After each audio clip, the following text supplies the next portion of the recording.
Hey there, teacher. All right, so I got a special one for you today. I'm going to do an unboxing. I've never really done an unboxing besides some flare pens a couple years ago, but I have something kind of cool and I want to check it out with you. So, a couple weeks ago, I talked about creating classroom expectations, and I have my three expectations: be prepared, be present, and be patient. And I thought, hey, what if I made some posters out of them?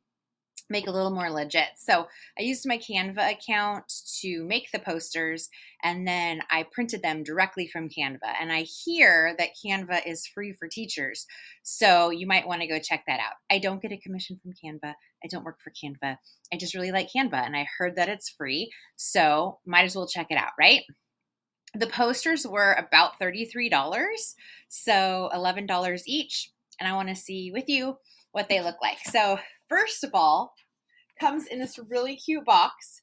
As a math teacher, I totally want to keep this box because it's a triangular prism. So I might actually try to keep it. All right, I've gotten some products from Canva before and I really liked them. So I feel confident with this. I'm hoping it looks as awesome as I was expecting it. Here are the posters. Oof, but be prepared. Oof. Be patient. And I think the final one is still wrapped up in here with be present.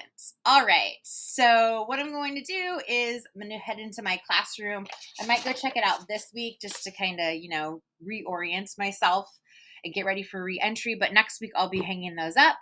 And if you want a copy of the posters, I'm going to add the link there. What else am I up to this week? I'm just going to take care of a couple odds and ends, spend some time with my family, finish those house projects that I haven't been able to, getting my hair did on Friday. And that's about it for me for this week. So thanks for checking out the unboxing with me. If you want to grab a copy of those posters, I hit the link down below. And if you want more tips, tricks, and advice, check out the new teacher crash course. It's free, also linked down below.